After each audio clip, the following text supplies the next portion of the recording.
The views and opinions expressed by callers, guests, and hosts do not necessarily reflect those of the Black Talk Radio Network and Black Talk Media Project. Black Talk Radio is new black media for the new millennium.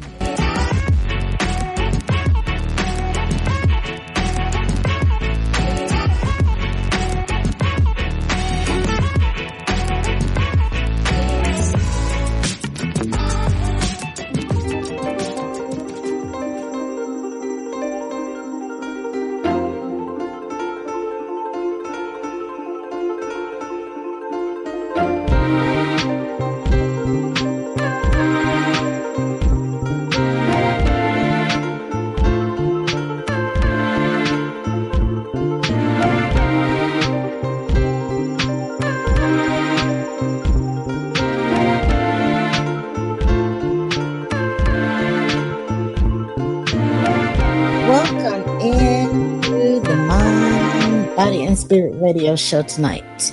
It is Wednesday and FeatherLite. We are in the month of August, Black August, and it is August the 15th, 2018. Namaste, FeatherLite. How are you tonight? How are you? How are you? I'm well. I'm fine. For fried rice. What's that? What movie was that? That was Rush Hour. Was it Rush Hour? Yes, but I don't know which one. It's probably the first one, because the first one was hilarious. I think it is the first one. I should watch that again. Yeah. Chris Tucker and Jackie Chan. Well, namaste to you, FeatherLite. How's it going? How's your week going? My week is going fine, just wonderful. I'm doing well. My health is good. And I'm on the grind. Learning and sharing. That's right, learning and sharing. Don't just hoard all the knowledge. And then don't beat people over the head with it either. You know, some people. But speaking of health, apropos of health, tonight we will have Dr. Jennifer Daniels on, and she'll speak about diabetes and how that's affecting and impacting so many of us in the community.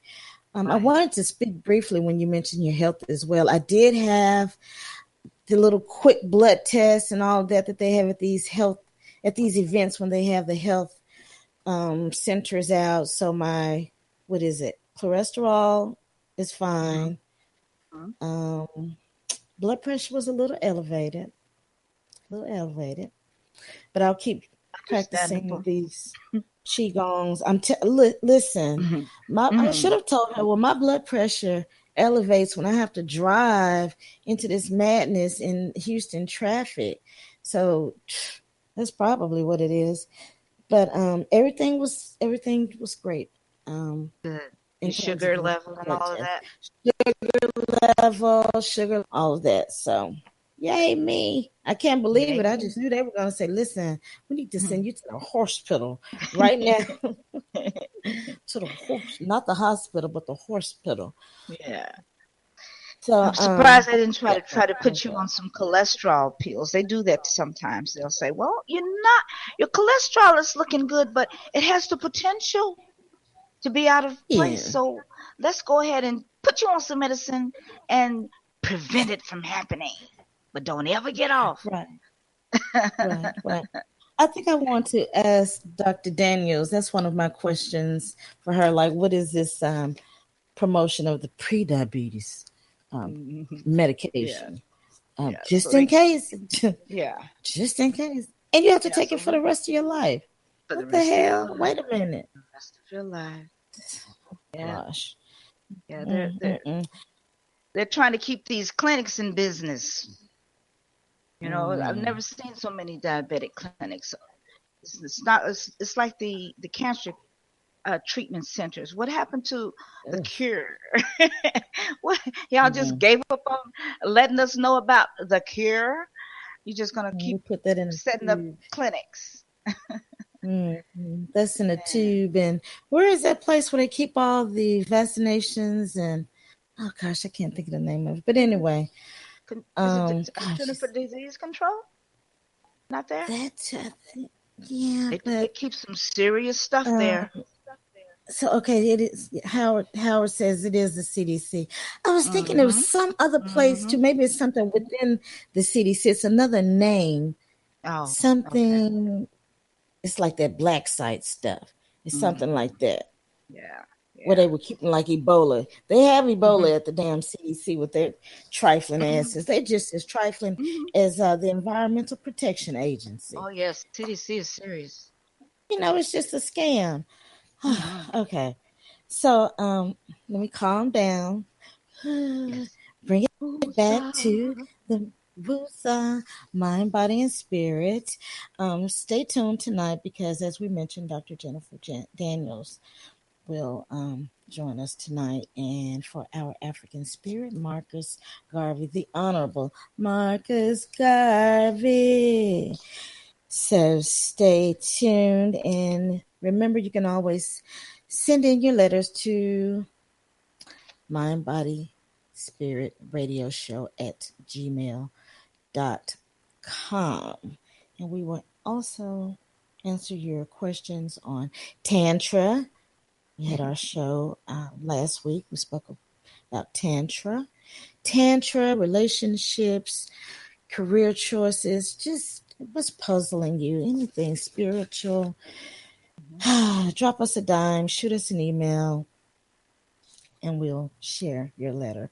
We have to get back on sharing our letters. We do have a few letters. We've been trying to work on some solutions and some research. So shall I open FeatherLite with our poem from Langston Hughes? Please do. Please do. Thank you. Oh wait. Mm-hmm. Yeah, I was doing my own little snaps, but thank you. Okay, as we traditionally open up with Harlem, what happens to a dream deferred?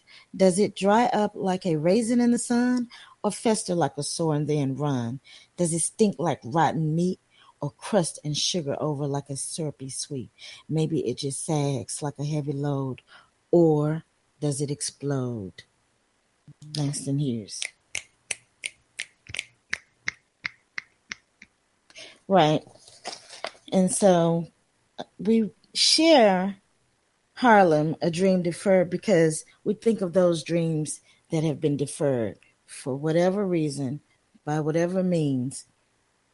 If your life is not over, are you going to continue pursuing that dream or have you given up on that dream and why? But I think about dreams deferred, people that have been captured by this wicked system. And I think about people like George Jackson, who we'll talk about tonight, speak about tonight. When I think about those brilliant minds, Malcolm, Garvey, who we'll speak about tonight, died of a stroke. You're trying to work so hard and do so many things and change the world. Right. So There dreams was this. deferred. There was this one guy, and I read something about him today. His name is Jarret Adams. Actually, it's attorney Jarret Adams now, but he was a prisoner for wrongly convicted, wrongly incarcerated for about 20 years. He was just getting ready to go to college, just like Michael Brown, and they accused him of raping someone. Oh, And Lord. instead of just hanging it up, he studied law while he was in prison. And so he came out and got his attorney papers, what have you, official, and now he helps other people who are wrongly accused. So I mean, all those years that were lost, his dream was deferred, but when he got the chance, he got back on the trail, and he's still making a difference in his life and other people's lives. Oh, I applaud that brother. Mm-hmm. Because you have to stay strong and fight this system and fight these demons, really because Lord knows they're running around. Ugh, goodness gracious. Okay, so thanks for sharing that. Thanks for sharing that. And I'm pleased to hear that he's giving back and helping brothers, reaching back. What was that show? How to Get Away with Murder.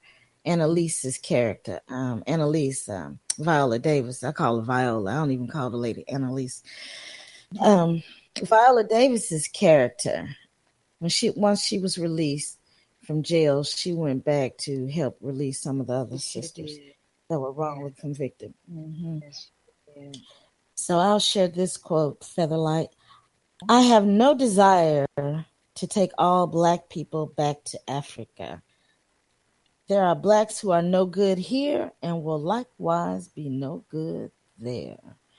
The Honorable Marcus Garvey. And that's so true. That's so true. That is so true. Everybody will not make the trip. It's not for everybody, and that's okay. It's not everybody's time. It's not everybody's time. And we're not trying to bring you along if you're not ready. So you'll be a pebble in the shoe. Pebble in the shoe. You have to share that again. Pebble in the shoe. That's right. Freshen that up a bit. Pebble in the shoe. That was one of my first ones. Okay, so I have a quote that I would like to share. Okay. When you finally find your voice, it can be scary.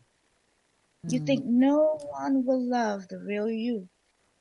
But actually, it is the only way that you will find someone who will. Otherwise, you're stuck listening to the voices in your head giving you bad advice. That was on Orange is the New Black. When I heard that, I thought, wow, that's profound. You know, so many of us, myself included, we're afraid to just be ourselves because we think that somebody won't like us. The people that we're particularly with at the time won't like us. So we blend in and we go along to get along. But your spirit will push against that. So do you speak your truth? Speak your truth. Speak your truth. We gotta keep that in mind. Here's another one. I was once afraid of people saying, who does she think she is? Now I have the courage to stand and say, this is who I am. Oprah Winfrey. All right. Do not shrink from being who you are. Do not shrink yourself. Do not shrink your values, your goals for the purpose of making other people feel better at your expense. Because those people who embody who they really are the ones who change their own world as well as the people around them. You know what, FeatherLite, at one time, I would dim my light, dim my shine. Because especially as Black women, especially when you know that you are an intelligent Black woman, and you already seem so threatening to everybody. Yeah. We would always have to try to seem so timid and demure, and I'm not as really smart as, I'm not smarter than your, look, you're thinking in your head, I'm not smarter than your dumbass. Yeah. God. Like, you got that position and I'm here and I've got to dumb down to make you feel better so you won't feel bad that I know so much more than you. I'm so tired of that. Right. So yes, I had to learn. And the way that I learned actually was I was talking to one of my best friends and I mentioned that to him. And I think I said something like, sometimes I play stupid with people just to whatever, something I said. And he said, that's stupid. Why would you not be yourself and shine to make somebody else feel better. So and I was like, you know what, duh, yeah, that's right, you know. But of course, he could say that he's a man. You know, I was thinking. But anyway, again, the psychological trauma and drama that we've experienced from being over here in this cruel, wicked, insane, ungodly system, as Baba Dick Gregory would say. All right. So, you have anything else, FeatherLite? Let me give you a few snaps. Yeah. Mm-hmm. Yeah. Thank you very much. All right. Okay, so as we go into our hot topics, FeatherLite, I just have to send out some prayers for the Queen of Soul, Aretha Franklin. Oh my goodness, Aretha Franklin, we sending prayers to you. And I'm not saying, you know, may she not transition. I'm saying if it's her time to go, may she transition peacefully, because sometimes we get to the point with death, we just want to hold on to people. Oh, stay here with me. We really do. Aretha has given us music. She contributed to the civil rights movement. Aretha has done her thing. She's queen of the soul. It's time for Aretha to slide. And Aretha, I wish you the best and transition peacefully. I'm glad that her family is there. She's at home. Yeah. She's not out walking somewhere and fall out and get shot or something crazy. I mean, she's at home in her bed, and God bless her. Around the universe take her. care of her. That's right. Oh, honey. Oh my goodness. We were out last night and we put some Aretha on the jukebox. Shoot, think. You better, what? Dr. Feelgood. Come on, Aretha. Aretha gave us all kinds of love. So thank you, Aretha. Thank you. Thank you.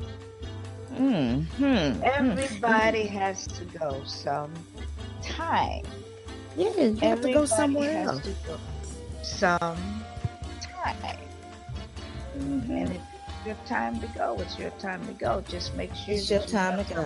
Legacy when you go. Yes, that's right. Yes. What did we say? It's about what you do in the dash. Right. Between the time you were born and the time you leave. That's right.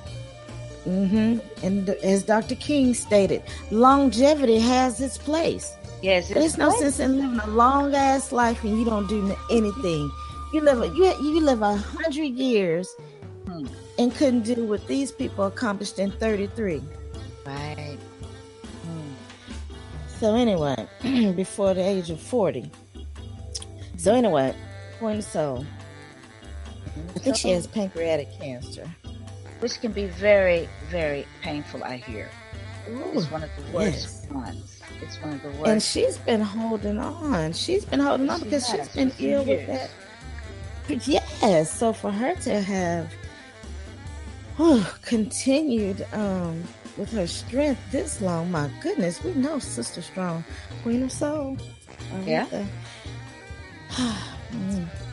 And another thing that I wanted to say about transitioning, you know you're going to at some point. So live your life with no regrets. Remember the movie Meet Joe Black? Live your life with regrets. He had no regrets when it was time for him to go. No regrets.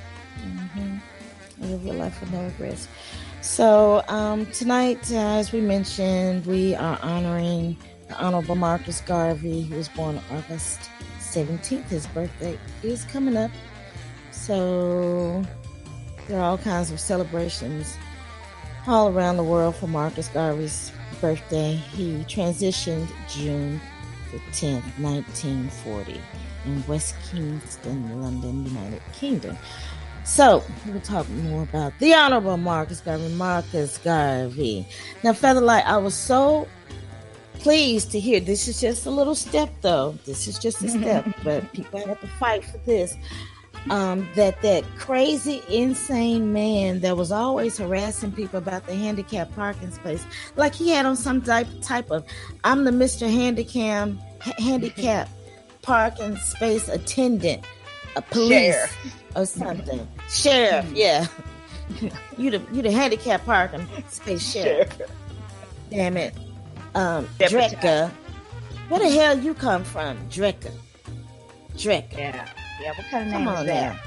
And then you're harassing people. I'm not even going to go there.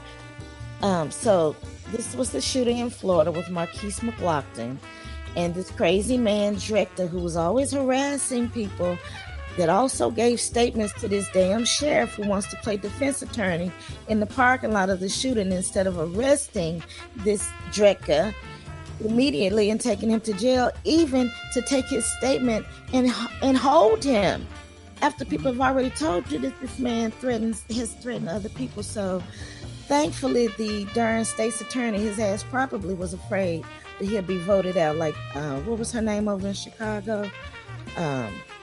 Valrez or something. Look, she's already a has how did been. Olivia Pope say? A has been. You already the answer to a trivia question nobody ever gets. So, her. Can't even remember your name anymore. Anita Valrez, or whatever her damn name is, she's out. So this person, we'll see how this goes. So we'll stay on top of this. So this state's attorney, let's see, Bernie McCabe came to the decision after a nine-day review that began on August the 1st. And so he decided to charge him with manslaughter. I'm not going to go into the whole story. You can Google this, but he has been charged with manslaughter. Drecka for shooting that man in front of his children. Yes. Right. And he was defending his family. So, FeatherLite, let's go into our review of the Black Klansman, because we did have an opportunity to see it opening weekend. And I did want to support that film, Black Klansman, and it was a Spike Lee and McCullough Jordan was Peele. her name. That's right. No, that was Bob McCullough was the prosecutor guy up there. Yeah, Ferguson. Yeah, yeah. Wesley Bell. Yeah, we shared that last. It was Anita something, Anita Alvarez, something like that. But okay, whatever.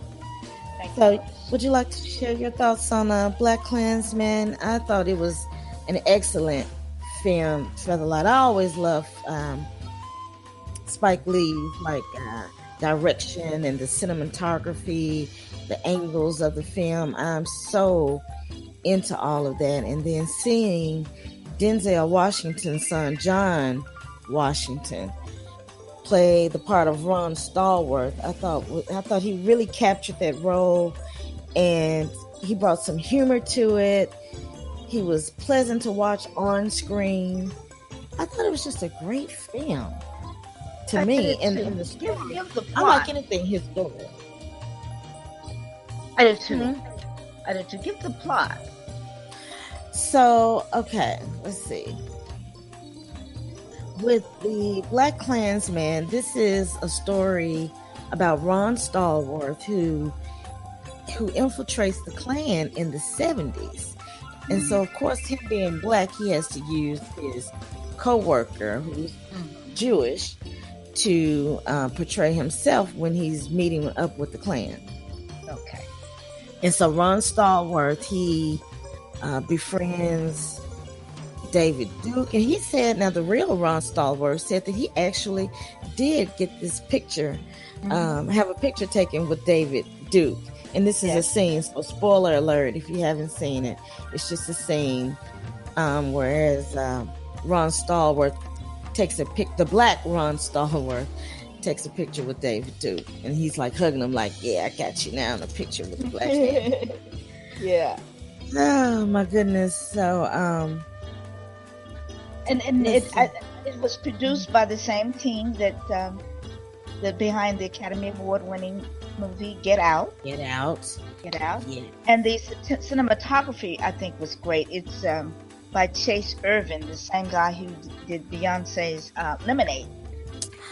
Ah, yes. Right. Yes. And so he uses that famous cinematography technique that Spike Lee is known for, the double dolly. You know, where the actors are being moved on one dolly and shot by a camera on another, like they're moving closer. You know, giving the impression of them floating, like they're floating. So that's his everything, and that was done in this movie. I thought that was really good. I really, I knew that Denzel's son was going to be in this movie, but I actually forgot the whole time that I was sitting there watching it that was his son. But you know, he also was in Denzel's movie when he did Malcolm X. He was a little boy. At the end of the movie, he stands up in the classroom and said, "I am Malcolm X." That was him when he was 2 years old. I wanted to point out a couple of things that I noticed. I noticed the true portrayal of how the women in these hate groups support their men, their husbands, their men, in their hatred, and they participate just as deeply as the men. They're wanting to carry bombs, and they're excited and they're gleeful. You know, like they're going to a I don't want to say the word, like a family gathering. You know, I mean, it was really shocking, because usually you find the woman has a little bit more empathy or sympathy or caring, but not in reality. They encourage the hate, you know, and therefore when you encourage the hate, you're going to spread it to your children. Okay. Absolutely. I like also the way that they clearly presented how the authorities will work with the Klan, or the hate groups, in avoiding prosecution or even wanting to investigate anything. They'll say, "Did you see the faces? Did you see?" Well, no, they had hoods on. Well, you know, case closed. Okay.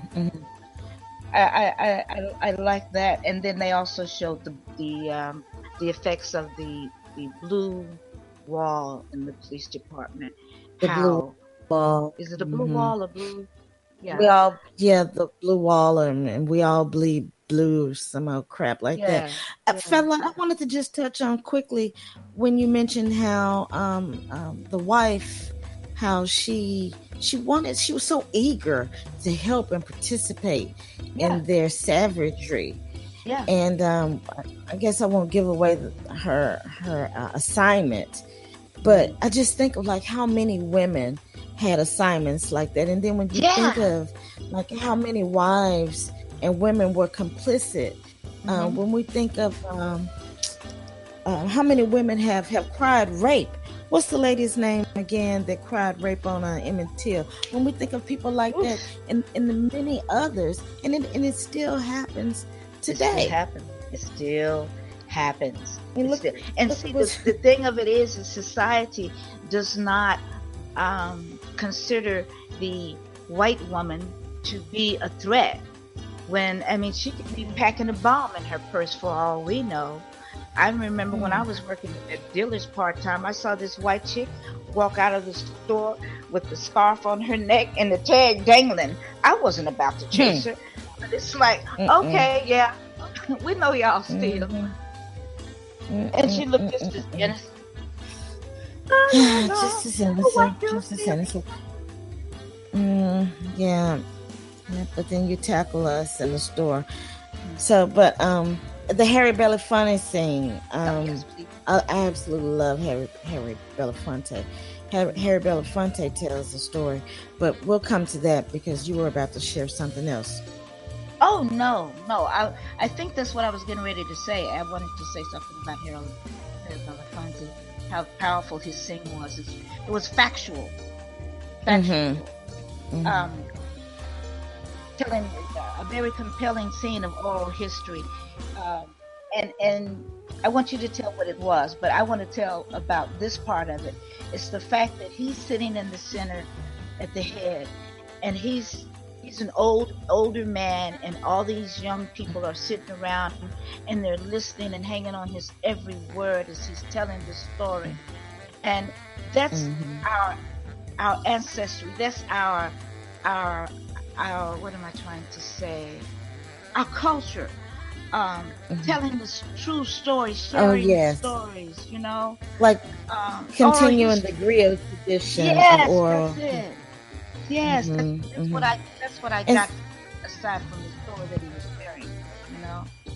Yes. So he was telling the story, and I won't go into a lot of details because we're ready to hear from our guest tonight.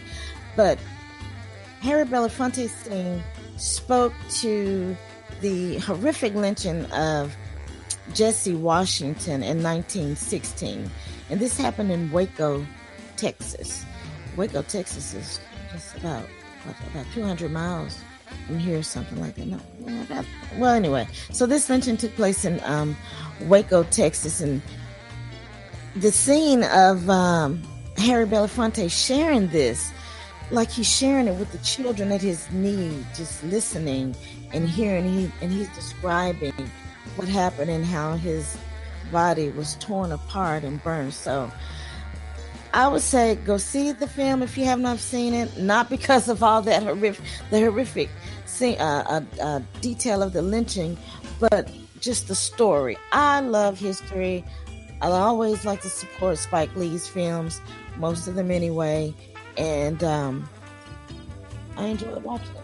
I enjoyed learning about how Ron Stallworth thought of this idea to infiltrate a hate group and bring it down. Right. So to me, that's a fight to power story. Yes. So anything else, FeatherLite? I will close out with the ending, which was profound because the movie obviously was shot in the 70s, but he brought it back to the present day, and it included the Klan riot rally that they had in was it Charlottesville? When the person ran through the crowd with the car. They showed it was very profound. That's a good way to end. That's all I have to say. Thank you very much. Please go see it. I'd like to see it again. We can have a discussion around it because some people may have a different opinion about it. And you can always share it. Remember, you can send a letter in to us and share your letter. But let's bring in our guest for tonight, FeatherLite, Dr. Jennifer Daniels. How are you? And welcome back to the Mind, Body, and Spirit radio show. I'm fine. Thank you very much. It's a pleasure to be back. Great. You know, the last time you were on, let's just introduce you. You are a natural healing doctor of wisdom, and to me, you're one of those doctors that I say is a real doctor, a real healer, because you're not a proponent of medications and these vaccinations. So tell us a little bit about you, and we want to talk about some diabetes tonight too, because that's just taken over our community. So welcome in. Well, I'm 61 years old at the moment, and I graduated from Harvard University back in 1979 and graduated from medical school, University of Pennsylvania in 1983. Graduated from Wharton also in 1983 with an MBA in healthcare administration. I trained in family medicine, became board certified in family practice. I then purchased a city block in the ghetto where I grew up, built a medical office building, and started a private practice. I discovered that what I was taught in medical school simply did not work and was actually quite harmful. And that's when I started looking for alternatives. And I found some very effective ones. My patients benefited greatly. And most people don't know that your doctor is being monitored as to how many hospitalizations he has, how many drugs he prescribes, and so on. And so my use of prescription drugs fell to just about zero. My hospitalization also fell as well. And so I got phone calls from the hospital saying, hey, we'll bribe you to send us your patients. You can stop sending them to the other hospitals. And so I told them, I'm sending all my patients to your hospital. You don't have to bribe me. You have a great hospital. And of course, the phone went silent and they hung up. Then I started getting hostile visits from drug reps, actually menacing visits, inquiring as to why I was not prescribing their drug or their competitor's drug. And then I got menacing phone calls from insurance companies because my patients were just dropping their health insurance. They said, well, we're healthy. We don't need health insurance. Your offices are so cheap. We can just come pay you when we feel like we need something. Wow. And so I was getting phone calls from drug companies saying that they were having difficulty selling insurance companies saying they were having difficulty selling insurance. And then I was very active in my little ghetto where I lived and practiced medicine. And so I had was very active in demolishing drug dens, shutting down drug trade, getting the murder rate down from 18 a year to 0. And obviously this was noticed. And I guess the last straw was when there's a $30 million bond issue. It appeared to be a bond issue, but it was actually a bank robbery, an attempt to borrow $30 million on a signature with no collateral and no obligation to repay. So I informed the bank that this was happening. The bank stopped the whole bank robbery.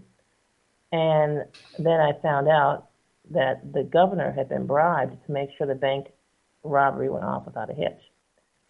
So What? he was unhappy. So then it just kind of everything fell apart at the same time. And then the licensing board investigated me, ultimately removing my license for the offense of treating a diabetic whose blood sugar was 470 something, and bringing his blood sugar down to 135 in 1 week without drugs, without hospitalization. And ultimately, I was placed on 2 do not employ lists and the terrorist list, and I decided to leave the United States.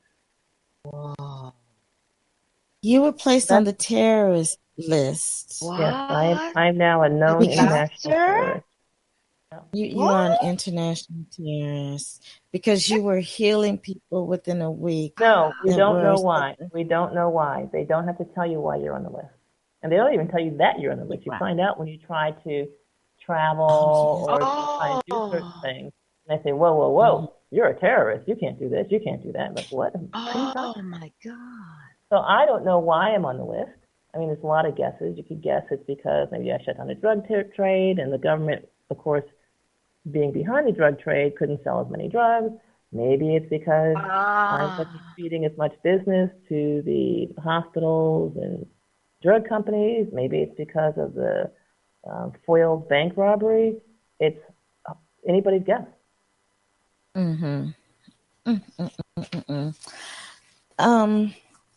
So you are threatening, so you have to be on that list. Okay. Dr. I think people should understand that this is how the terrorist list is being used. The people on the terrorist list are so innocent that they cannot be found guilty of anything. Yes. That's why you have to put them on the list. Right. If they actually had done something wrong, you could arrest them and throw them in jail. Right. Just to clarify this. This whole terrorist list is a farce. But not only is it a farce, the way I was being treated as a terrorist in 2004 is the way every American is being treated. So every American is now being treated worse than I was being treated as a terrorist in 2004. Meanwhile, the mistreatment of terrorists, that would be me, has accelerated. So all they're doing is trying out stuff on the so-called terrorists first, seeing if everyone stands by and accepts it, and then they give that same treatment to everyone else. That is what's going on. So you look at how terrorists are being treated in the terrorist list today, and that's the way you're going to be treated next week, next month, or next year. Yes, there's always a test, always a test group. Yes. Well, Dr. Daniels, I just want to say it's probably good that you are not here in the U.S. because I'm sure you're aware of the number of health practitioners that have mysteriously come up dead or missing. Yes, I have heard about that. So. Yeah, I felt I was in danger, and that's why I left. You followed your intuition. Sure. That's for sure. That's good. Exactly. That's because we're thankful to be able to have you here. I listened to you on your blog talk show. In fact, FeatherLite was the one that introduced me to your show, and the information that you share, you're so clear and concise with it. That's why we always enjoy having you here at the Mind, Body, and Spirit Radio Show to talk about health and different the impacts of our diet. So, speaking of diet, diabetes. Now we hear about so many people having diabetes or maybe pre-diabetes. I have a friend who was prescribed some type of medication he has to take for the rest of his life because the doctor said that he has pre-diabetes. Okay. And just in case. Pre-diabetes is the same as being pre-pregnant. I love it. Yes. Okay. The next time someone tells me pre-diabetes same as medication. being pre-pregnant. Now, so if you're pre-pregnant, the question is, should you get prenatal care for your pre-pregnancy? No. Dang. Really? You guys, that's pretty obvious. So I thought that you would actually have to think about that. So this person, there's no way he should be getting treatment of any kind for pre-diabetes. None. In fact, the medical industrial complex itself has done extensive research on pre-diabetes, and they have found that there's absolutely no beneficial therapy for pre-diabetics. Of course, because, well, they don't have diabetes. In other words, they're healthy. This guy's been diagnosed as being healthy. He's been diagnosed as being healthy, and he's taking drugs for it. Well, whose fault is that? You gonna blame the doctor for that? Oh, goodness. You need to send this guy's brain back to the factory for refurbishing. And so many people are being told, well, you need to start this pre-diabetic medication, pre-diabetes, and do this and do that. And we need to I see stop them blaming taking doctors. horse pills. We have to stop blaming doctors for lying to people and start blaming people for believing the lies. And believing the lies. That's so true. So we as individuals have to accept responsibility. People have lied to you all your life, right? Maybe a boyfriend, maybe a girlfriend, maybe a neighbor. People lie all the time. It's your responsibility to decide if you're going to believe it or not. And if we take that posture, that puts the power back in the hands of the individual. And all of a sudden, the solution is obvious. Not only is it obvious, it's cheap, and it's easy. I love it. I love it. So for someone that would come to you, Dr. Jennifer Daniels, and say, okay, I've been diagnosed as having type 2 diabetes, what would you suggest for them? First, I just want to make sure, do we understand pre-diabetes? There's no such thing as pre-diabetes. Yes. That's clear? Yes. Okay. Yes. All right. Now we can talk about diabetes. Okay. Let's talk about diabetes. Okay, so diabetes, you have to take a look at the medical industrial complex, their own research. Okay, so I'm like, hey, I'm not throwing any stones, not making any accusations. We're using their research, we're using their numbers, and I'll throw a little bit of my experience and my observation, which actually corroborates their numbers. So the medical industrial complex has found that there's absolutely zero benefit of treating any blood sugar less than 135. All right. So when your blood sugar is 135, it is no more dangerous than a blood sugar of 95. In other words, you're healthy. There are no medical consequences of a blood sugar of 135, even though that's defined as diabetes. So for you as an individual, all you want to know is at what point is your blood sugar deleterious to your health and you need to take action to lower it. Can we agree on that? Yes. Okay. So the number is 136. 135, 136. Call it 136. So 136 or less, there's zero benefit to you as an individual of modifying your blood sugar. Okay. And you need to get a grip on that. Your doctor might call it diabetes, but guess what? It's not going to damage. It has no long-term health consequences, and there's no benefit to you in intervening. No All benefit. Basically, Just waste of money you're and time. fine. Exactly. Bingo. Waste of money and time. Waste of money and time. You said it. You got it. Okay, so let's go above 136. Okay, so let's just say your blood sugar is above 136. Then there's another cutoff. At what point is medical intervention damaging? So the medical industrial complex, they've done the research, they've looked at this. So now we're going to move from blood sugar to hemoglobin A1c, because the research was done on hemoglobin A1c. But that's not a problem for us to use hemoglobin A1c because everyone's getting the hemoglobin A1c measured anyway. So every diabetic can tell you what the hemoglobin A1c is. You with me? Yes. Normal hemoglobin A1c is somewhere around 6. Somewhere around 6. We don't even need to know the exact number. That's irrelevant. What is relevant is the research has shown, medical industrial complex, that if your hemoglobin A1c is 8 or less, and you are treated with medicines, we'll call it pills or injections, your chances of dying is 31% higher than had you received no therapy at all. Wow. All right? We got all these people out there trying to keep the hemoglobin A1c down to 5 or 4 with drugs. And all they're doing is ushering themselves into an early grave. They are aiding and abetting their own homicide. Wow.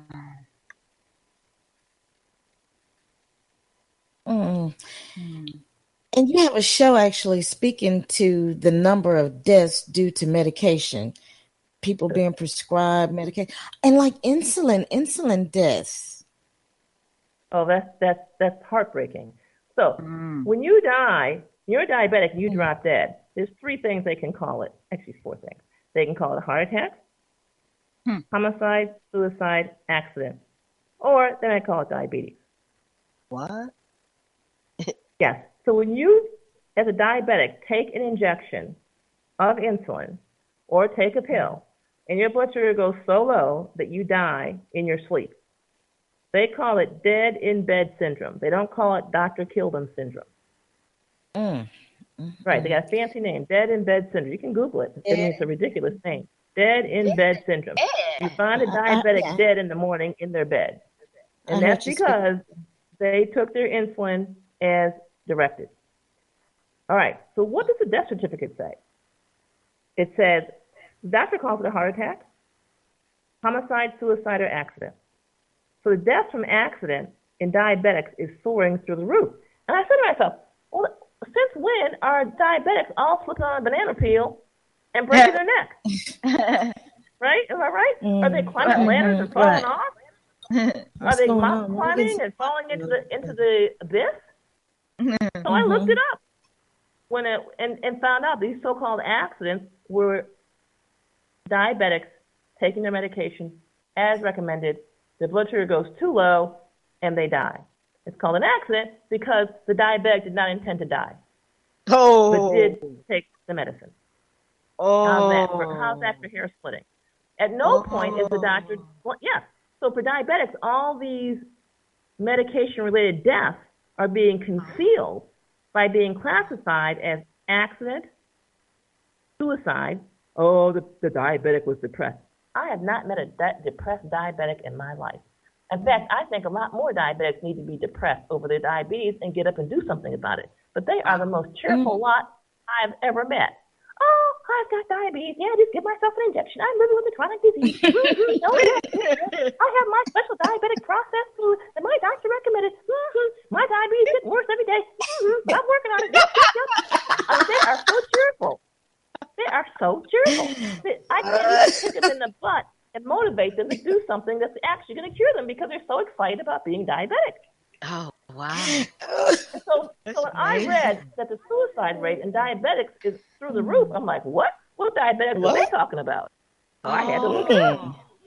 And so when they are calling it suicide because the patient administered the injection of insulin or took the pill himself.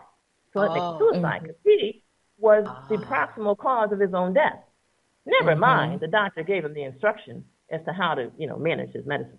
That's Never mind, amazing. he was keeping his hemoglobin A1c well below 8 with medication. Oh. So so they've got this data concealing the fact that people are dying from medical intervention. And of course, you have to ask yourself, right? There is no cause of death listing medical intervention as a cause of death. That's not listed anywhere. So obviously, these 128,000 deaths a year, that's what the medical industrial complex admits to in terms of medication killings.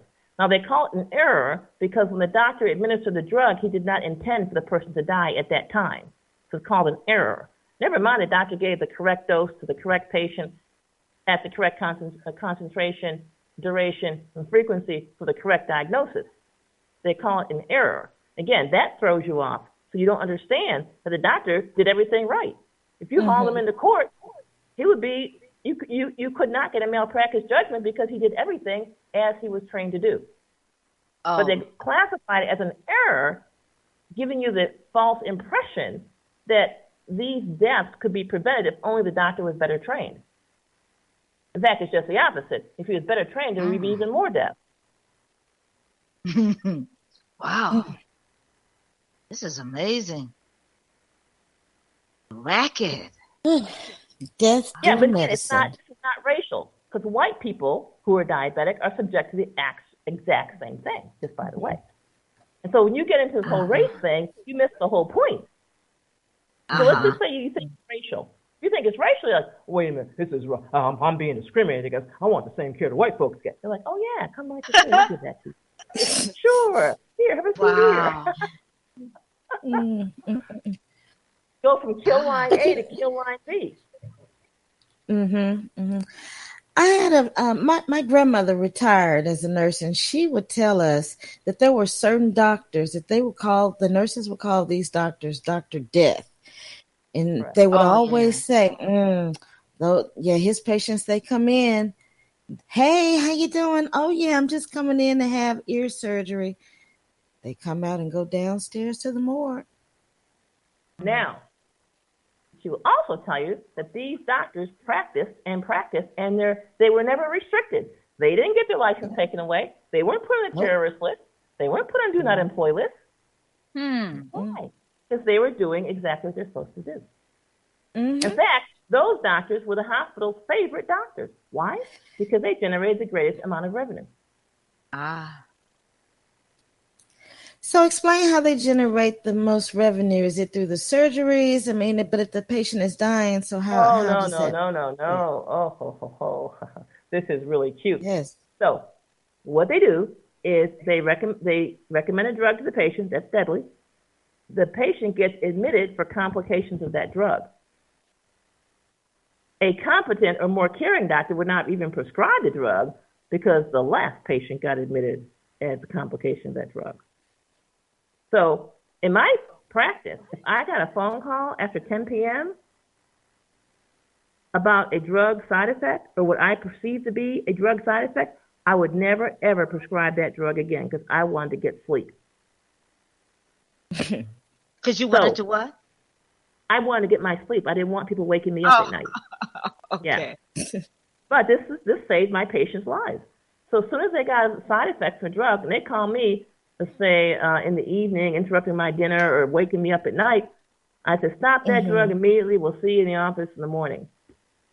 And so my death rate in my practice went to zero. Went from 2 or 3 a year to zero. Just by taking that one precaution. You wake me up with a side effect, not only do I stop the drug in you, but I don't even start using it in anyone else. And so these doctors that they call Dr. Death, they did not have that policy. They would prescribe these drugs, the patients would get side effects, and then you have all these hospitalizations that stem from those side effects. And we're talking to Dr. Jennifer Daniels. I just want people to be able to follow your blog talk radio show also. If you could just share that. Well, I don't do blog talk anymore. I'm now doing Facebook Live. It's Healing with Dr. Daniels, Facebook Live, Sunday mornings, at 11 a.m. Eastern Time until 2 p.m. Eastern Time, a 3-hour show. Oh, good. Okay. Yes. I was wondering why I couldn't find any recent shows from you when I began to search a few weeks ago. I said, now, where is my Dr. Jennifer Daniels? Sunday, Facebook Live. Okay. And then also Oh, tell us about the vitality pills, because I ordered some. Great. Thank you. So in the course of helping people heal naturally, I realized the number one barrier to health was lack of bowel movement, number one. Number two, lack of bile flowing through the liver. And number three, poor circulation. And so the Vitality Capsule is a blend of 7 herbs with no additives, binders, preservatives, excipients, colorings, nothing. Just the herbs in the capsule. And this combination improves all 3 of those things. Sure does. They work very, very well. Very well. Thank you. Yes. And we work very hard. I work very hard and make sure every ingredient is tested and to verify its potency and identity. And if the sample does not pass muster, we don't use it. We just return it and say, nope, we're not going to put that in these capsules. And we keep searching until we find a herb provider that is giving us the quality we need for the capsules. And with so much GMO foods that are out there, fake foods, foods made in the labs, it's really difficult to get real food. So that's right. These tablets help clear you out, Correct. Detox you, just get rid of that stuff instead of letting it sit in your body, which is correct. Which will make you ill. I heard a right. long time and ago. And the capsule will make you feel a lot better. Yeah, a lot better. You'll feel lighter. You'll feel more alert. You have more energy. Exactly, because you're not all clogged up. Right. You can move about, and it works fast. Yep. Very fast. So. And I'll have to be honest, Dr. Daniels. I did take a few of hers, but I must order my own now that I'm thinking and listening to what you're saying, because she does. FeatherLite has so much energy, and she's just so light and just like flying around. And I'm like, geez, how does she do? Okay, so I need to order my Vitality Caps tonight because I want to feel light and clean all of this mess out of my system. And you order them at vitalitycapsules.com. vitalitycapsules.com. Yep. And I always like the veggie cap vitamins and herbs too. So right, so they're in vegetarian capsules that are not made from animal products. Right. Okay, thank you so much. So and you have a couple of books out too, right? Yes. Oh yeah. One book available on Amazon is Murder by Medicine is No Accident. The Lethal Dose, Why Your Doctor is Prescribing It. So if your doctor is prescribing medicines according to a standard of care, he is prescribing a lethal dose of medicine, and the book explains why. It explains what the lethal dose is, how it's calculated, and why your doctor is most certainly prescribing it, and makes it really clear. So these 128,000 deaths per year from properly prescribed medications, they are not accidental. The system is designed to put dangerous drugs into the bodies of U.S. citizens. That is the plan. That's the design. And to just have us in the hospitals, constantly sick, ill, dying, suffering from ailments. And giving them all your money for it. You pay. Some people are paying like $20,000 a year in health insurance premiums. That's not insurance. That's extortion. That's extortion. And then they try to tell you have to have it. But what if I want to just eat properly you don't and have exercise? To have it. Our present president, whatever you may think of him, changed the law so you are no longer obligated to have health insurance, and they cannot penalize you for it. Well, I never did like that whole. I didn't either. No, I didn't like that piece. Obamacare. No, don't force me to have health insurance. Maybe I want to just Right. You have to ask yourself, why do they have to force you to have health insurance? Right. Somebody's benefiting. If it's so good, how come they got to force you to do it? Right. If I really need it, then just give it to me. Why are you forcing It's not me? anyone's responsibility to give you anything. That's another thing people have to just totally wipe out of their brain. You need to understand that you have more than enough money to meet all of your needs. The reason you're out of money is you're spending it on things that are useless and even dangerous. Things like healthcare, for example. The list is longer than that. For most people, if they stop spending their money on harmful things, and I'm not even mentioning alcohol and cigarettes, they would be pretty darn wealthy, and they would have money left over at the end of the month. This is true. I hear you. Words of wisdom from Dr. Jennifer Indeed, I hear you. Daniels. There's more than enough. More than enough. Well, thank you so much for sharing so much of your time with us tonight. We really appreciate you, and we welcome and let the audience know again how they can hear your show before you go. They can go on Facebook. It's Healing with Dr. Daniels. You can just search for Healing with Dr. Daniels. It's Sunday mornings, 11 a.m. Eastern time, and it's a great show. There's a visual, so you can see me. I do recipes. I show you how to make your own condiments right during commercial breaks, and we just have a lot of fun. There's always some show and tell because Facebook has that visual component, so I always show people something they can do to make themselves healthier. I like your hair, by the way. Your new look. Thank you. Your new look. Yes, my new look. Yeah, I love it. Thank you so much for sharing with us again. It's always so educational. Yeah, always so educational. And I'll catch you on this Facebook alternative Live. healthcare. Believe it, we have to take care of ourselves. Yes. Thank you, Dr. Jennifer Daniels. We'll be tuning in to your Facebook Live. Have a good night. Take care. Good night.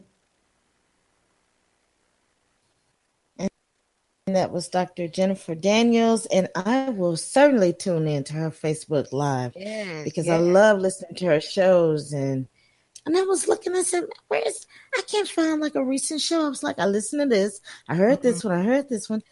So, okay, she's on Facebook Live, so we can always follow her there. Facebook Live and the Vitality Capsules at vitalitycapsule.com. All right. You're tuned in to the Mind, Body, and Spirit radio show, and we will be right back after this break.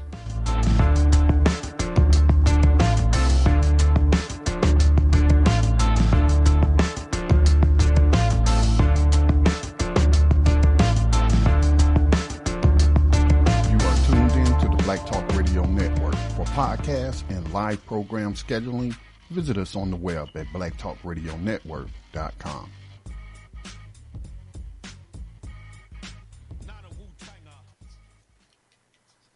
All right, we're back here at the Mind, Body, and Spirit radio show. And if you are just tuning in, Dr. Jennifer Daniels was with us tonight talking a little bit about diabetes. And there's no such thing as pre-diabetes, people.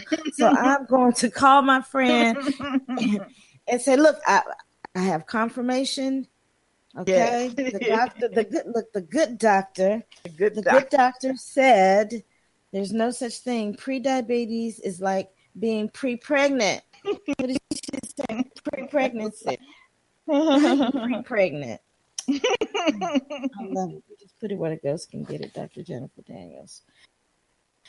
So be sure to log on to Black Talk Radio Network and join the BTR community at btrcommunity.com for $24 a year.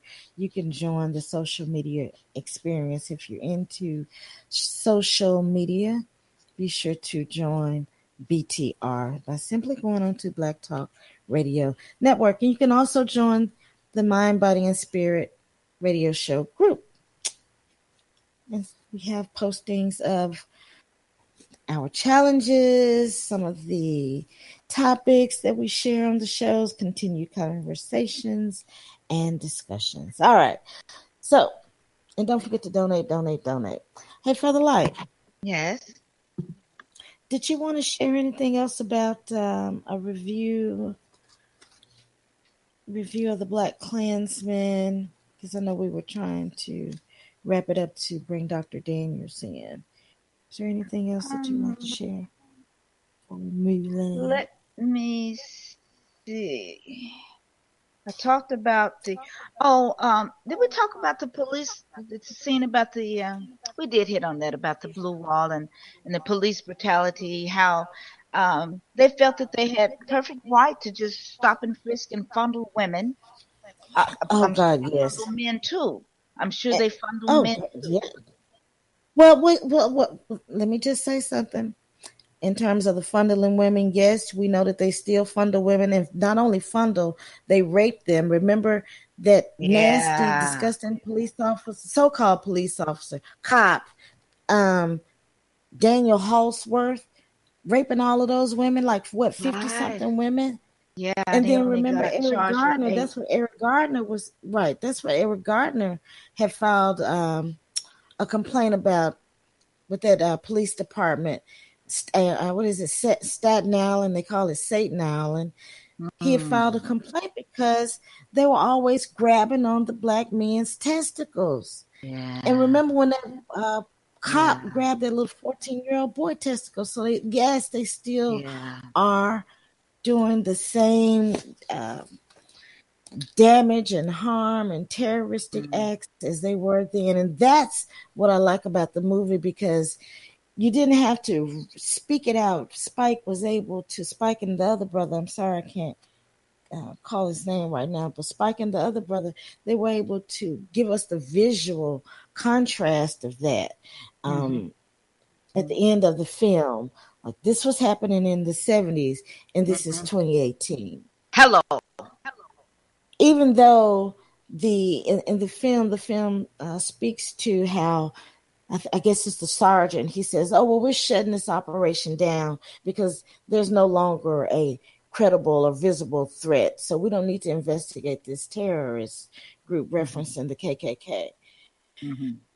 Because, that's when they were changing their image, and David Duke was the national representative, not the Grand Wizard anymore, and all of this, whatever. Marcus Garvey actually met with the Klan to speak with them.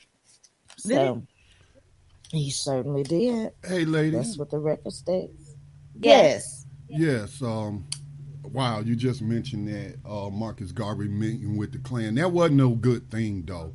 I ain't saying that to trash Marcus Garvey.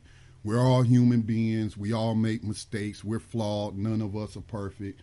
But he shouldn't have met with the Klan and said what he said. He said, call me. What did he say? He said, call me the Black Klansman. He basically agreed with the Klan on segregation. And he had some bad information.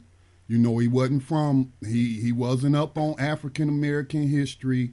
One of the things that really upset me, and how he made some enemies among African Americans, was that the Pullman union, the union of porters that work on the railroad cars. Philip A. Randolph, who was an early supporter of him, but they fell out when he said that black people shouldn't demand a ride in the railroad car with the white people because the black man ain't build the railroad and all of that kind of stuff. And that's just not true. Chinese people built the railroad along with black people who were victims of convict leasing, that new form of slavery that happened after. Yeah. So, that's not to trash him. He did many good things. His media operation was second to none. I don't think his media operation, especially during that time, they were getting, what was the name of the paper? I forget. Yeah, the Negro World. Yeah, it had distribution all the way over there in Africa, all over the world. So in terms of media, he was a media master in that particular area. He was very skillful, which he was trained very young, working in a printer shop as a printer's apprentice. And he put those skills to good use. Now I forgot while I was chiming in, y'all said something, and now I forgot. So you were talking. Scotty? good idea for him to meet with the Ku That's Klux, right. right? Yeah, after he got out of prison, he was broke, and he was trying to get the Klan to help him. Get Really? some. Yes. It's been well documented. I actually posted a documentary about it in BTR community, just a documentary about his whole life and what have you. And so, again, ain't nobody that's human been perfect. So That's true.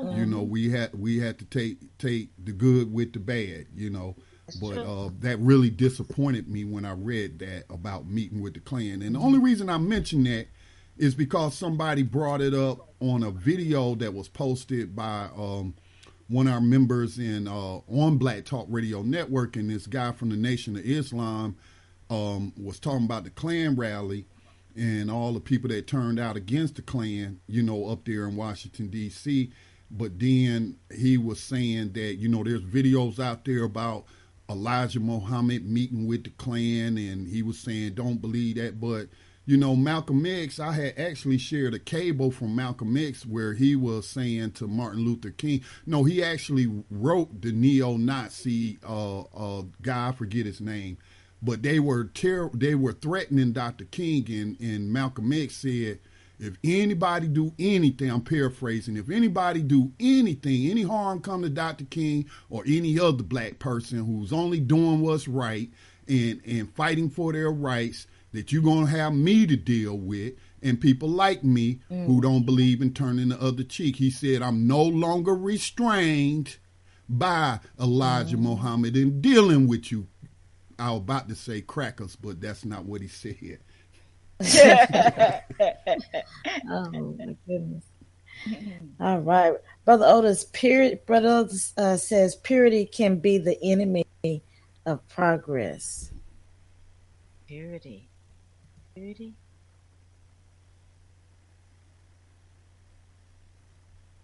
Scotty, I wanted to mention, and I appreciate you sharing your opinion and sentiments in regards to Garvey meeting with the Klan, because a lot of times we don't want to be so critical or not critical, but critique our leaders. But we all, as you mentioned, have our faults. We're not an infallible people. When you think about Garvey is said to have been a terrible businessman. So that he had his faults. He came with his skills, and he also came with his tests in life. I don't want to say necessarily faults, but tests in life, and some of those he will have to come back and go through again. All of us will. We have different gifts and skills, and that's what we use. We find our purpose, but we can still have these faults. You may be a brilliant. Like Billie Holiday, beautiful singer, heroin addict. Right. John Coltrane, make beautiful. Miles Davis, beautiful music, but belligerent. So we can recognize the great in people, and also just understand that people may have their issues. So we need to know those issues so that we don't make those same mistakes. We're supposed to learn from our mistakes, where we can learn from their mistakes too. True. Not repeat. That's right. Thank you, Scotty. You said you wanted to ask something? Ask something. No, I don't think so. I can't remember. Now, Look, I'm like you now. I can't remember. On the issue you but brought I know up, FeatherLite has something that she wants to share with us, and maybe that'll trigger some more thoughts. FeatherLite, you have a did you know, and a new piece. Okay, let's see. I do. You do. Okay, so I have a did you know, which falls right in place with what we're talking about. This is so on point. This is so on point. Divine. Yes. It's so divine. Okay, so give me a minute, because this is This is very interesting. A lot of good facts in here. Okay. This is about another person, African American, who infiltrated the KKK.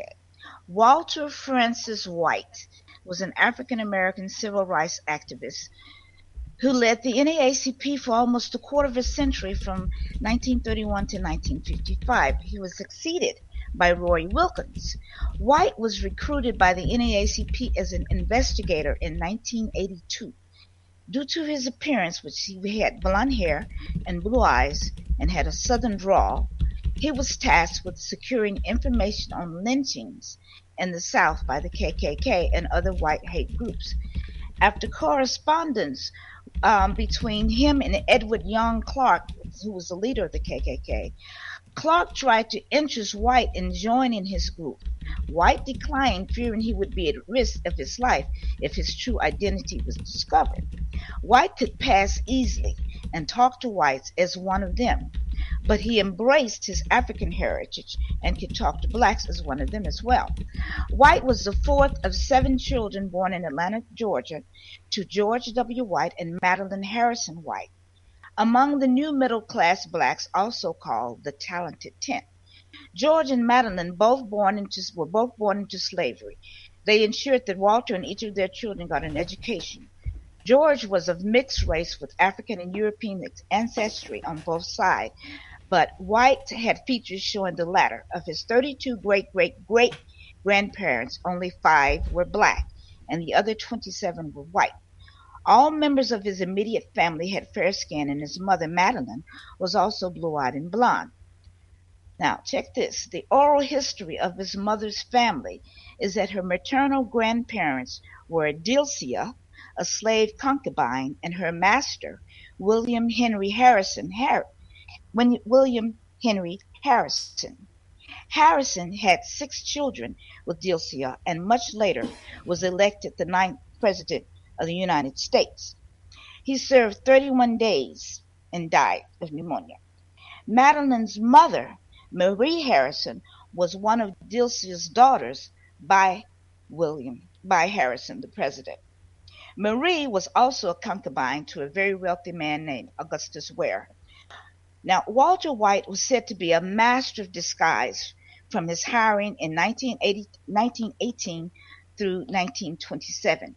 White investigated 41 lynchings, 8 race riots, and 2 cases of widespread peonage. This will interest you, Brother Scotty. Risking his life in the backwoods of Florida, the pine arch of Georgia, and the cotton fields of Arkansas. Peonage, P-O-N-A-G-E, was a new form of unpaid labor, in other words, slavery. White investigated violence toward blacks in 1918 in Lowndes and Brooks counties, Georgia.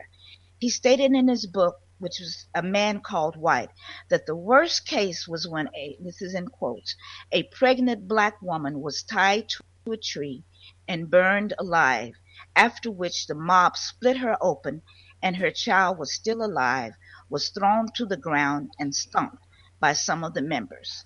This is on page 29 of his book. I've heard of this so many times, but to actually know somebody that was actually there and witnessed that. Imagine. White's first major racial justice campaign effort came when he persuaded the NAACP Association to oppose the Atlanta Board of Education's decision to eliminate 7th grade for African American students as part of an effort to finance a new high school for white students. Isn't that a trip? They wanted to eliminate the whole 7th grade, okay, so that they could finance a new school for white students. In 1935, White persuaded black lawyer Charles Houston to head the NAACP legal department. Houston later hired Thurgood Marshall and became his mentor. See how this is tracking? His book, A Rising Wind, helped persuade President Truman to desegregate the U.S. military in 1948. To become a popular leader, White had to compete with the appeal of, guess who? Marcus Garvey.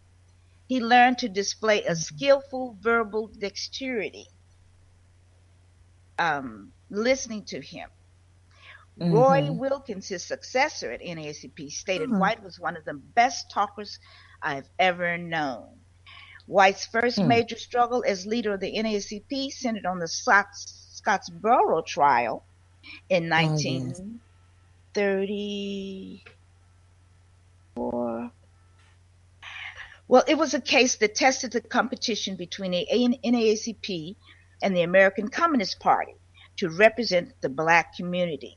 White believed the NAACP had the best defense counsel in the country, but the Scottsboro families chose to go with the International Labor Defense because they were the first to arrive on the scene.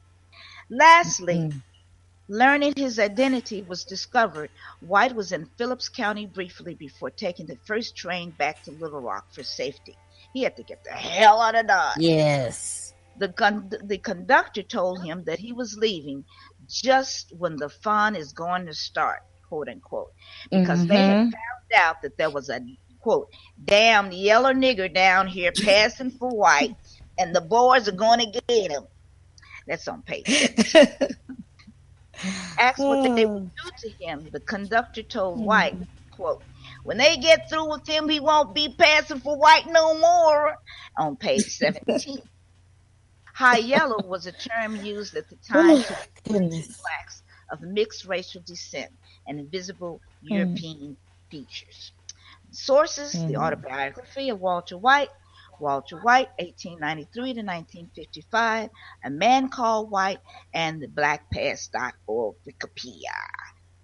All right. Well, that is a did you know? Did you know?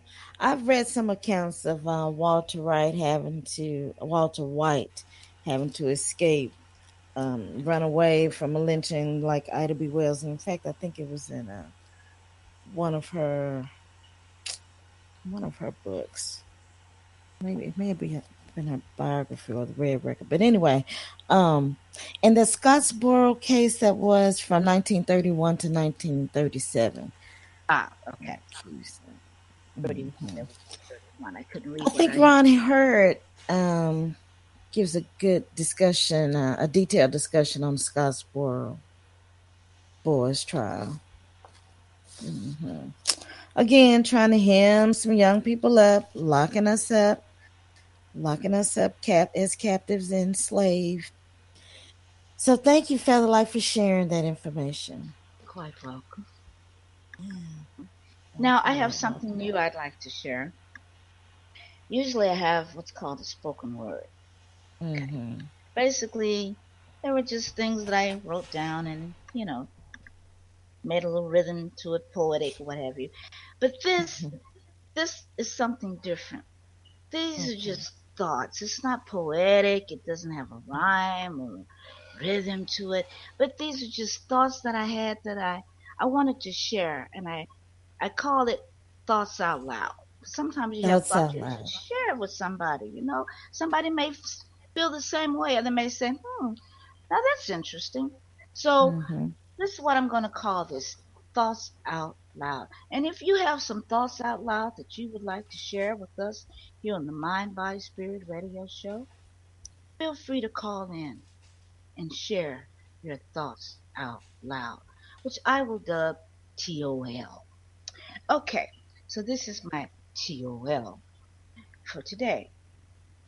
This is called Mother May I. Mother May I.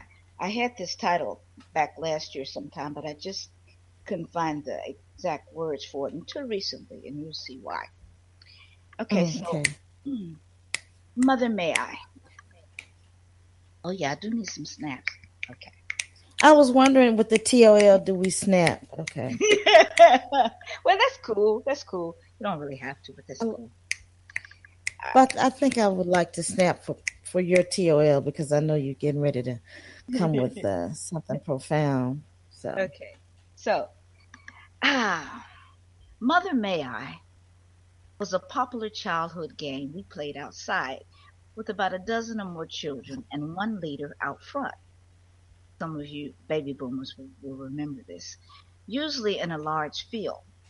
The goal was to reach and touch the leader first, based on commands given by the leader, or mother as they were called, who was a good distance away. The mother would give a command to move, taking various steps, and the trick was to remember to ask for permission first by saying, "Mother, may I?"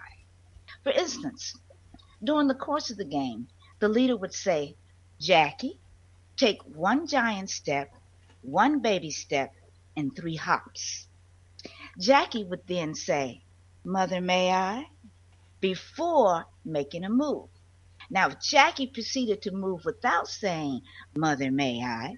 she would be penalized when she would have to return to her former position, no matter how far Jackie had come, because she didn't say, "Mother, may I?" Sorry. And everybody would laugh. Centuries ago, some Euro-Americans traveled thousands of miles to capture Africans to work this land for free and to literally own them, buy and sell them like property, and control their entire lives, as well as their children and their children's children. The captives were not allowed to freely move about from one place to another without permission, and to marry the person of your choice was rare. Any marriage between captives required permission from the Euro-American owner, and even then the couple could be separated for profit without a moment's notice. Often the Euro-American would take the firstborn of these African captives from the birth mother and raise them in the big house, particularly if the mistress was barren and just wanted to hear the pitter-patter of little feet. Heaven forbid the charred boy's striking resemblance to the Euro-American head of household. That was also normal. The captives were beholden to their owners for everything from a piece of cloth to sleep on and the clothes on their backs to every morsel put in their mouths. Every move required a "Mother, may I?" or "Father, may I?" as if the captives were children who never grew up, constantly seeking approval to take one giant step, 2 baby steps, or 3 hops and a skip. There are those present-day Euro-Americans who mistakenly feel the descendants of these African captives need permission to freely move about now, to function in their everyday lives, just as in long ago. Permission to visit a public restaurant, permission to swim in a public pool, permission to study in an educational facility, permission to even quietly meditate. But they are sadly confused, disillusioned, psychotic, and could not be more mistaken.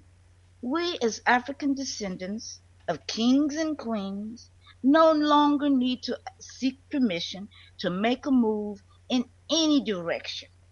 Instead, we can move freely, not to gain the privilege of touching the leader, not to assimilate or seek acceptance or approval, but to go in the direction of our hearts, in the direction of our spirit yearnings, in the direction of our empowerment, in the direction we choose. There is no Mother May I here. Mother May I is for children.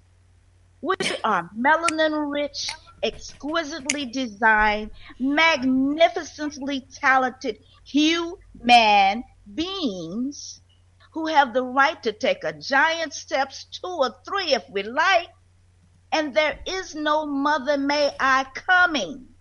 We're just going to move, and we will keep moving toward total liberation for us all. Namaste. I dropped the mic. Bow.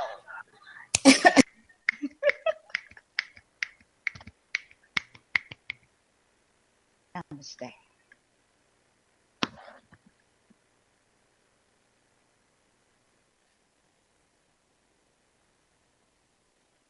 I'm done.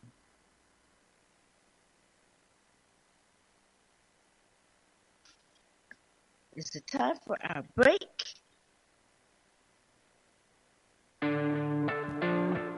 Black Rose, are you there?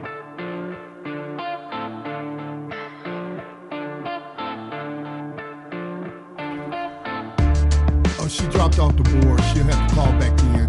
There she is. We'll go to the break.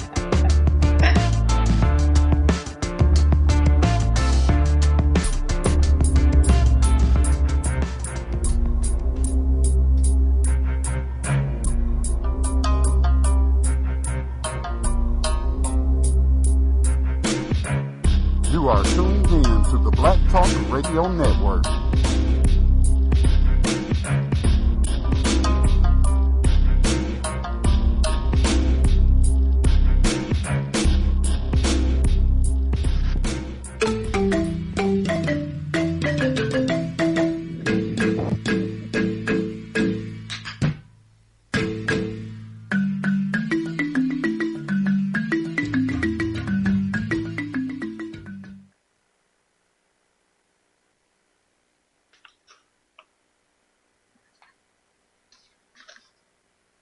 Well, it is time for our African spirit. But Black Rose will have to give us our African spirit in a minute. But meanwhile, let me share a quote. Let's see. No one knows when the hour of African's redemption cometh. It is in the wind. It is coming. One day like a storm. It will be here. When that day comes, all of Africa will stand together. Marcus Garvey. Hey, Marcus Garvey. Okay. FeatherLite? Yes. All right. Thanks. For some reason, the system just keeps kicking me out. When we're trying to share this information. And we are in, Mercury retrograde. So technology will malfunction. I think we're in the time of, I believe this is Mercury retrograde. So your phones, like I noticed my phone, it's been acting up, one of my phones. And now this craziness with the computer. And if I think about it, it's probably some other. Battery! I had to stop and purchase a new battery today. Mercury retrograde. For your phone? No, my truck. Oh, right. Oh, I got you. Okay. Right. Mercury retrograde. Okay, so African spirit. Before we go into African spirit of FeatherLite, I did want to make sure you heard those snaps for your TOL, and I love the new TOL, thoughts out loud. And like we said, people can share their thoughts out loud. If you have some thoughts out loud, you can call in and share your thoughts out loud. Doesn't have to rhyme. Right. FeatherLite can read it for you. I'll read it for you, or you can share it with the audience. Thoughts out loud. That's a new segment. I like that, FeatherLite. Thoughts out loud. Again, so it doesn't have to be an ambient. What is it? Ambient Peter. You don't have to be a Phyllis Wheatley and come up with a high Q. It could just be your thoughts out loud. Thoughts out loud. We all have it. Yeah. Exactly. So yeah. I love you. Thoughts out loud. Liberation. I'm all about the liberation. All about it. Bottom line. With some thoughts out loud. Lord knows I have plenty of thoughts that I can share out loud. And right now we'll share some thoughts about Marcus Garvey. Honorable Marcus Garvey, whose name continues to evolve the glorious Back to Africa slogan, with which is inextricably linked, was easily the most controversial figure associated with the heart of Harlem in the 1920s. So the Honorable Marcus Garvey, we're talking about him tonight and honoring him for our African Spirit segment because his birthday is August the 17th. So Marcus Garvey, we're not going to go into a lot of his birthday and his wives, I just want to mention about Marcus Garvey. He was inspired after reading Booker T. Washington's Up from Slavery that was written in 1901. And then Garvey was inspired to then go on to create the Universal Negro Improvement Association. And the objectives were general upliftment of the Negro peoples of the world. And he wanted to do this because Marcus Garvey had traveled to different places like Central America, different places around the world, excuse me, and he noticed that Black people were suffering and they were being oppressed. So he asked the question, where is the Black man's government? Like, what's out here for the Black man? Who's protecting the Black man? He went on to create the Universal Negro Improvement Association, which gained members all across the country. Queen Mother Moore was in Louisiana, and she heard Marcus Garvey speak, and she packed her bags and came to Harlem. Marcus Garvey started the Black Star Line, which was the shipping line. And the shipping line, the Black Star Line, had the threefold objective of 1, making a profit, 2, employing Blacks in the important positions that were often denied them in the traditionally white shipping industry, and 3, serving as an economic means of transportation for Blacks interested in escaping white oppression by moving to Africa, particularly to Liberia. So the Honorable Marcus Garvey. For our African spirit for tonight. All right. Honorable he was. Honorable he will always be. We'll see you in the whirlwind. Yes. And I just want to share this piece, FeatherLite. We'll pick back up on our Black August topic. We'll share some dates tonight before closing out. But during this month of August, Black August, we'll reference the meaning and significance of Black August and also share some of the dates that are significant to the month of August. So as Mumia Abu Jamal noted, August is a month of meaning. I should try to say it like Mumia. I love his voice.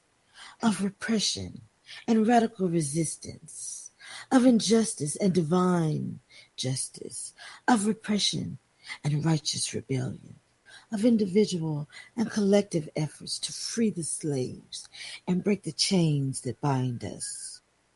Primarily, August is the month we recall the great loss exacted upon our Black revolutionary movement with the assassination of George Jackson and his younger brother, the teenage Jonathan Jackson.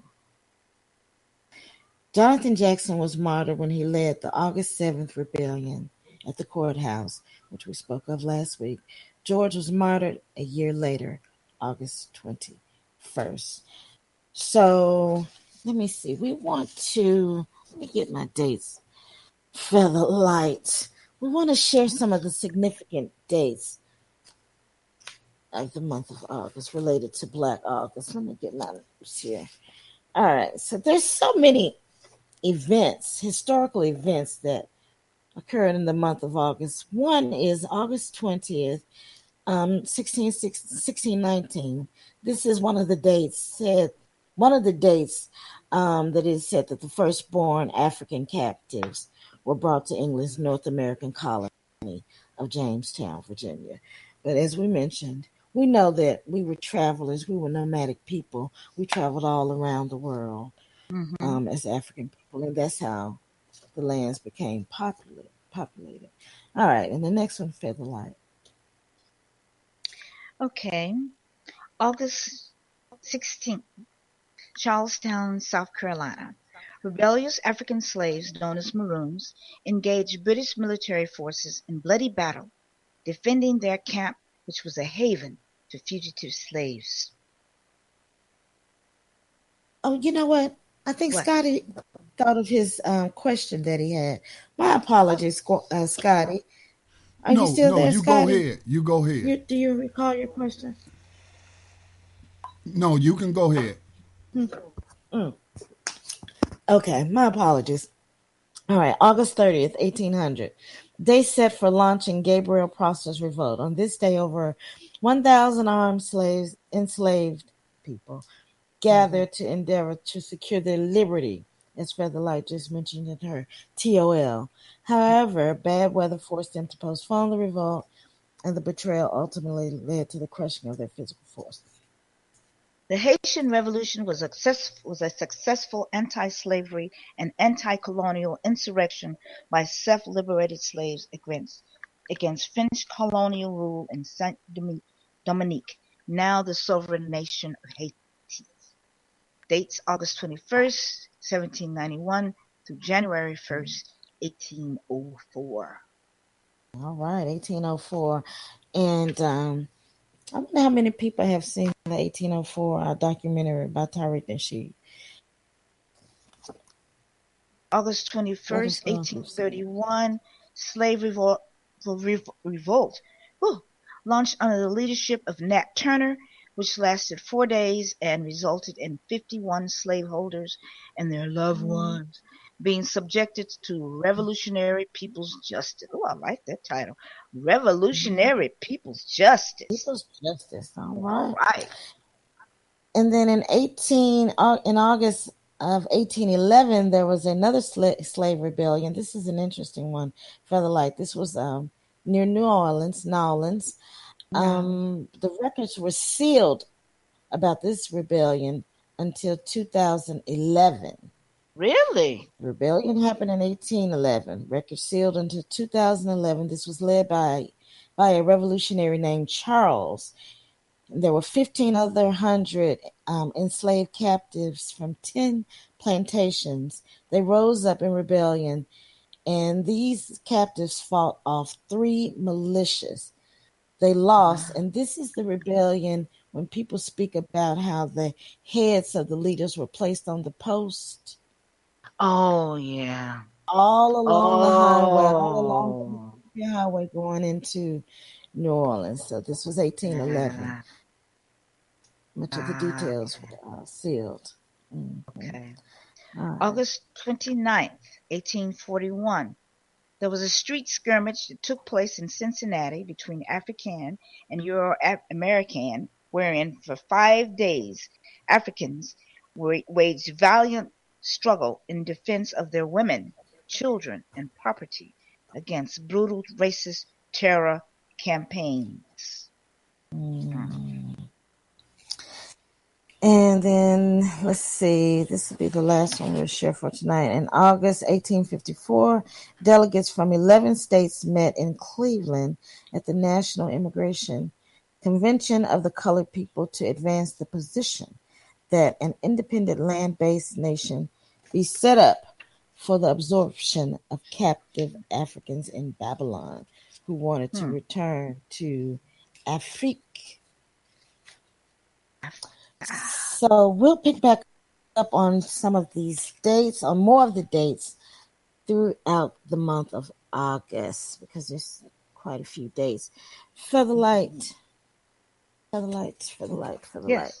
I did want to mention, I have to also give some condolences to the people that are suffering from that fire there in California, because not only are the people losing their property, but I'm thinking about all the smoke inhalation. Oh. Goodness gracious, because that could cause some complications for people, even if you're not burnt out of your home. All that darn smoke. Yeah. So I wanted to mention this. I want to mention this story before we go into our breathing and closing out. California is using prison labor to battle the wildfires, which saves them $80 to $100 million a year by avoiding to pay the firefighters, because the firefighters' salary in California runs about $74,000. So with the state, right? With But the that's state what of they were California hired to do. Why don't you just hire some more firefighters and not use the prisoners? but you don't want to pay that $74,000 salary. That's amazing. $74,000 a year salary plus benefits when they can just have some prisoners come to fight the fires. And so if you are and then look, they send them, check this out, they send them to like this fire training safety class, but they only give them enough they have enough clearance, whereas they can go out there and fight the fire. But once you're released, because you're already like on minimum security or some low level offense, if you're able to go and take these classes and come out and help fight the fires, right? So, but instead of you, okay, I have my certification that I gained in prison, I saved millions of people by helping them fight the fire. Instead of them being able to be released and go straight into the fire academy, at least go into the fire academy, if not even become a fireman. Okay, but at least go straight into the fire academy, whatever, already coming in with some certification. That's not the case. That's not the case. They cannot, because they've been incarcerated. And the certification is not sufficient enough for them to immediately become a firefighter. But you've been out here fighting fires. And I think they were paying them like $2 a day extra for fighting the fire. I had some actually I had some of the actual figures on what they were paying them and the hours and all of that, but I don't have it in front of me. We'll come back to that. One more thing, FeatherLite. I did want to mention this. I heard this this evening. Detroit students are suing the state as a result of the school system not teaching them to read. They're illiterate. Now, I get it. Yeah. This is Detroit students. Because I said that I feel that we should all be suing the You sure did. You said it many times. Education. That's right. We should be suing them. I wouldn't say illiteracy. I would say, but that's a start. That's getting it going. I like that. I love it. I would say we should sue also for the our self-esteem. We'll have a lawyer to fix our wording up for us, our case. But how we were taught that we were slaves, we were never taught our history. Right. And we were made to feel less than. Yeah. Which affects the way you feel about yourself as you go about the world and relationships. Right. And we hadn't even gotten to the fact that we would always have books that were 10 years older than other districts may have. Right. Or how we were pulled to work out in the fields during harvest time and couldn't continue education, or were not admitted to this particular school. Okay, we can go on and on about that. But anyway, I did want to mention that those Detroit students are suing because they said they're illiterate. I applaud them. Yeah, there we go. People waking up. I keep saying, we are winning. We are winning. We are winning. And do I have time just to share this quick doing the damn thing? Yes. Okay. So for our doing the damn thing, we got to do the damn thing, baby. Yeah. We have to give it up for people that are out there doing the damn thing. And so this week's doing the damn thing, okay, the NFL players who were taking a knee, you did the damn thing because you said we're going to be defiant. We're going to stand up like a man. You're not going to talk to us like this, treat us like this. We are going to use our platform and speak out. So those brothers on NFL teams that took that knee, standing in solidarity with Colin and the rest of the people that have been out here suffering, all of us speaking to our cause. Tennessee Titans defense end and three-time Pro Bowler Jarrell Cassie. He was one of the first to take a stand. He said, I'm going to protest during the flag. That's what I'm going to say now. Jarrell Cassie, don't even know who you are, but you go ahead. You go ahead. You're doing the damn thing. You and those brothers that took a knee. All right. FeatherLite, what do you have for us? Okay. I believe it's time to wind down for a little R&R. R&R. Oh, I'm relaxed already.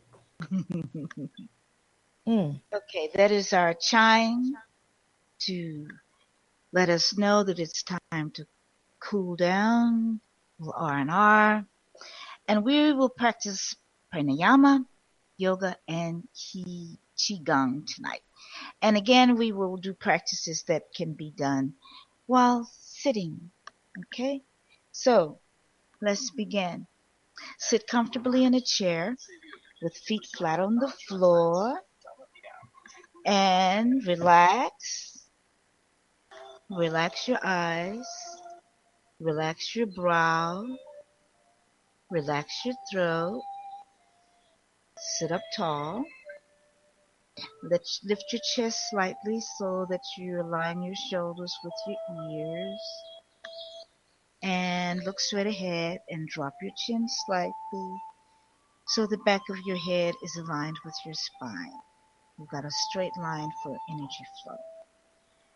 We're going to do grounding and connecting. So place your hands on your knees in what's called the Gaian Mudra, with the tips of your thumb and your index fingers touching, and your remaining fingers extended like antennas.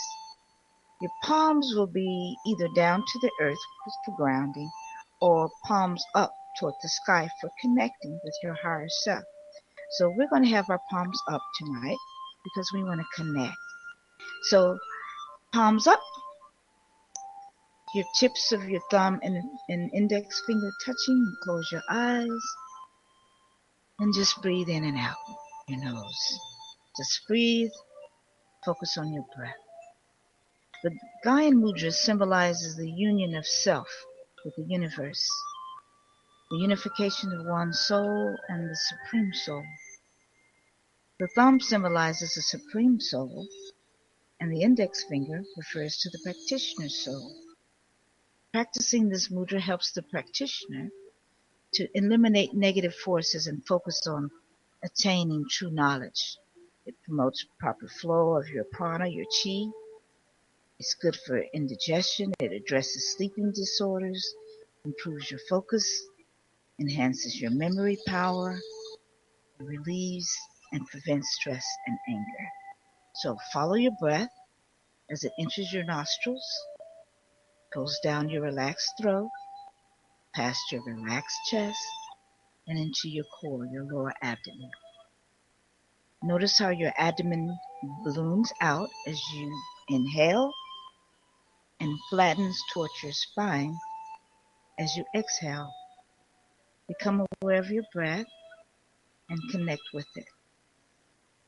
Quiet your mind and connect with your higher self. Calming the mind allows for healing. Breathe again.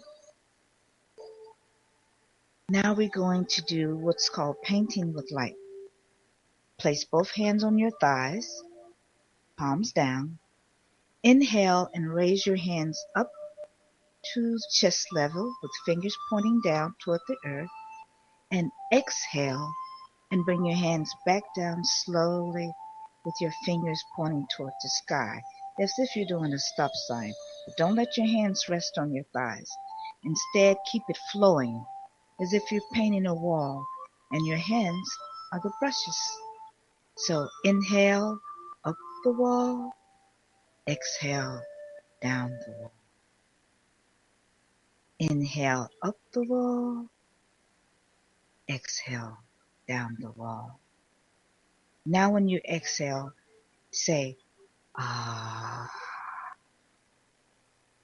This is called painting with the light, and it relaxes your nervous system, thereby bringing down your blood pressure. So inhale up, exhale, ah. Easy flow. And if you're doing this correctly, you will feel your own chi. As you exhale, your fingers should begin to tingle a little. And on your last exhale, make a circle. You felt the tingle? Felt the tingle. On your last exhale, make a circle with your mouth and slowly blow your air out as if cooling off food.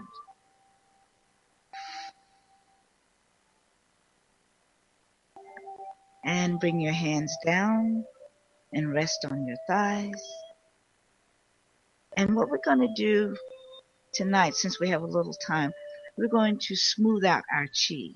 Normally when you're doing qigong, after each exercise, you smooth out your chi. So to do that, you're going to bring both hands up, palms down, till about chest level. And then you're going to gently and slowly push your energy down. And then you're going to just smooth it out towards your sides. It's like you're smoothing out the ripples in the water. Okay? And you only need to do it one time. Now, for our closing, we are going to inhale and circle your arms up over your head. Look up. Exhale and bring down your chi or your energy slowly in front of you, over your crown, your chest, towards your abdomen, your hips, and toward the earth. Inhale, bring your hands up over your head. One more time, slowly bring down the chi over your head, chest, towards your hips and the earth. Last time. Inhale, circle up. This time, put your hands in the Anjali Mudra, which is a praying hand symbol. And slowly bring your hands down to your chest level.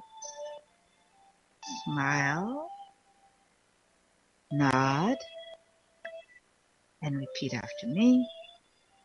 The divine in me, the divine in me, honors the divine in you. Honors the divine in you. Namaste. Namaste. Thank you so much for joining us in this session. You did great. I know you did, because I can feel it. See you next time. Namaste. Namaste. Thanks, FeatherLite. Namaste, Scotty. Namaste to all of you, and we'll be back on next week.